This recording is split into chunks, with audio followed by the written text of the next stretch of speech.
যে 1996 সালের 15 ফেব্রুয়ারি একটা প্রহসনমূলক নির্বাচন হয়। খালেদা জিয়া সেই নির্বাচনে ভোট চুরি করে ক্ষমতায় থাকার চেষ্টা করে। আজকে ভোটের অধিকারের কথা বলে। আমার খুব হাসি পায় যখন দেখি বিএনপি ভোটের কথা উচ্চারণ করে, নির্বাচনের কথা বলে। তো জিয়াউর রহমান অবৈধভাবে ক্ষমতা দখল করে এদেশের ভোটের সমস্ত অধিকারগুলি কেড়ে নিয়েছে। তার সেই হ্যানা ভোট দিয়ে যাত্রা শুরু, অবৈধ ক্ষমতাকে বৈধ করার জন্য। এরপর আবার একাধারে সেনাপ্রধান, তারপরে আবার নিজেকে রাষ্ট্রপতি ঘোষণা দিয়ে ক্ষমতায় এসে সেই রাষ্ট্রপতি নির্বাচনী প্রহসন, সেই সাথে এর পরবর্তীতে আবার ক্ষমতার ওই মানে আমি বলবো যে ওই মসনদে বসেই দল গঠন, ক্ষমতার উচ্ছিষ্ট বিলিয়ে যে দলটি গঠন করে তাকে আবার জিতিয়ে আনার জন্য ভোট চুরির একটা প্রক্রিয়া এদেশে শুরু করেছিল।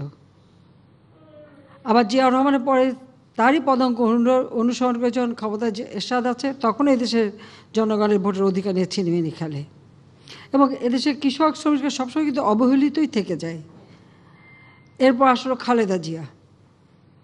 সেও ক্ষমতা আসার পরে দেখা গেল যে শুধু জনগণের ভোট চুরি করাই না, এদেশের কৃষকের ভাগ্য নিয়ে ছিনিমিনি খেলে। সার পাওয়া যাচ্ছে না, কৃষক আন্দোলন করেছে, আন্দোলন করার অপরাধে 18 জন কৃষককে গুলি করে হত্যা করেছিল। আমি নিজে কিন্তু অনেক জায়গায় যাই, সেই গাইবান্ধা মহিমাগঞ্জ থেকে শুরু করে ঘাটাইল বিভিন্ন জায়গায় যেখানে যেখানে কৃষক হত্যা, আমরা ছুটে গিয়েছি, তাদের পাশে দাঁড়িয়েছি। খালি কৃষক কেন, রোজার দিনে শ্রমিকরা মজুরির দাবিতে যখন আন্দোলন করে তখনও তাদেরকে প্রায় 17 জন শ্রমিককে গুলি করে হত্যা করেছিল এই খালেদা জিয়া। বিদ্যুতের দাবি করেছিল কানসাটে, এবং আসলে কৃষকরাই সেচের জন্য বিদ্যুৎ পাচ্ছে না, যা সাধারণ জনগণ বিদ্যুৎ পাচ্ছে, সেখানেও 9 জন মানুষকে গুলি করে হত্যা করে। তাদের অপকর্মের ফলে যখন জনগণ তাদের উপরে বীতশ্রদ্ধ, সেই সময় ভোট চুরি করে 96 সালের 15ই ফেব্রুয়ারি, আমার মানে এটা সকলের মনে রাখা উচিত যে 1996 সালের 15 ফেব্রুয়ারি একটা প্রহসনমূলক নির্বাচন হয়। খালেদা জিয়া সেই নির্বাচনে ভোট চুরি করে ক্ষমতায় থাকার চেষ্টা করে। মাত্র 22% ভোট পড়েছিল সেখানে, অধিকাংশই সরাসরি নির্বাচিত কোনো প্রতিপক্ষ ছিল না। কিন্তু জনগণের ভোট চুরি করলে কেউ কিন্তু ক্ষমতায় থাকতে পারে না, এটা কিন্তু বাংলাদেশের জনগণ এই ব্যাপারে খুব সচেতন। 15 ফেব্রুয়ারি নির্বাচন হয়, খালেদা জিয়া দ্বিতীয়বার ক্ষমতা এসেছে বলে খুব একটা বিরাট গর্ব।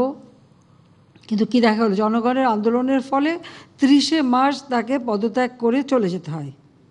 অর্থাৎ ভোট চুরির অপরাধেই কিন্তু তাকে ক্ষমতাচ্যুত করা হয়। এরপর আওয়ামী লীগ ক্ষমতায় আসে। আমরা যদি ঢাকা শহরের চিত্রটা দেখি, ছোটোবেলায় দেখেছি সেই এয়ারপোর্ট থেকে একবারে বাংলা একাডেমি হয়ে ইউনিভার্সিটি পর্যন্ত আইল্যান্ডের মধ্যে সেই কৃষ্ণচূড়া গাছ যখন ফুটতো, অপরূপ রূপে আমাদের এই শহরটা জেগে উঠত। জিয়াউর রহমান এক এক করে সব গাছগুলি কেটে ফেলে দেয়। ঠিক হোটেল শেরাটনের সামনে একটা আইল্যান্ড আছে, সেখানে নাগকেশর ফুলের গাছ ছিল, সেখান থেকে গাড়ি নিয়ে বা হেঁটে গেলেও খুব সুন্দর খুশবু আসতো এবং খুব চমৎকার সবুজে ভরা ছিল, সেগুলিও জিয়াউর রহমান কেটে ফেলে দেয়।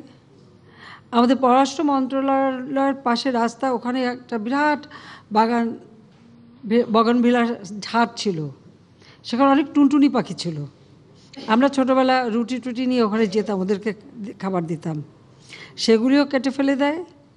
হাইকোর্টের সামনে বড় বড় 2টা গাছ, একটা মাত্র আছে এখন বট গাছ, আর একটা সেখানে অবশ্য ওটা নুরা পাগলার আখড়া ছিল, সবাই জানে, ওখানে ওই মাজার ঘিরেই ওখানে একটাই ছিল, সেটাও কিন্তু কেটে ফেলে দেয়। ঠিক এইভাবে সারা বাংলাদেশে মানে বৃক্ষ নিধন, এটাও কিন্তু তাদের একটা চরিত্র।